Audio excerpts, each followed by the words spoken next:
బ్రహ్మకమలం చెట్టు కుండీలో నాటితే బతుకుతుందా, ఎట్లా నాటాలి అని చెప్పి ఇంతకుముందు వీడియోలో నాకు ఒకరు కామెంట్ చేశారు. నేను బ్రహ్మకమలం చెట్టు గురించి చెప్పినప్పుడు అండ్ ఫ్లవర్స్ చూపించినప్పుడు సో అప్పుడైతే రిప్లై ఇవ్వలేకపోయాను. సో అందుకే ఇప్పుడు ఇస్తున్నాను. ఇది అమ్మ వాళ్ళ ఇంటి దగ్గర అనమాట. మా ఇంట్లో నేను కూడా సిమెంట్ తోటలోనే పెట్టాను. అయితే ఇక్కడ అమ్మ ప్లాస్టిక్ పాట్లో పెట్టింది. సో అందుకని చూపిద్దాము ఎలా వచ్చింది అని చెప్పి చూపిద్దామని చెప్పి చూపిస్తున్నాను. బ్రహ్మకమలం ఆకు ఒక్కటి నాటితే చాలండి, మొత్తం ఎక్కువగా వస్తుందన్నమాట. కాకపోతే ఎరువు అది వేసినట్లయితే ఇంకా ఎక్కువ ఆకులు వస్తూ ఉంటాయి. ఎన్ని ఎక్కువ ఆకులు వస్తే అంత పూలు ఎక్కువ పూస్తుంది అనమాట.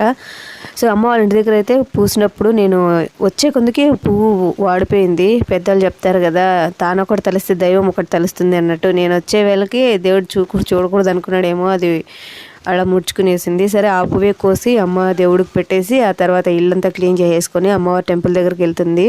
ఊర్లో అమ్మవారు ఉన్నారు కదా, సో అమ్మవారి టెంపుల్కి నేను చాలా వీడియోస్లో కూడా షేర్ చేశాను అమ్మవారిది, మళ్ళీ కూడా షేర్ చేస్తాను. ఇంక ఈ రోజా ఫ్లవర్స్ అయితే నాకు చాలా బాగా అనిపించాయి.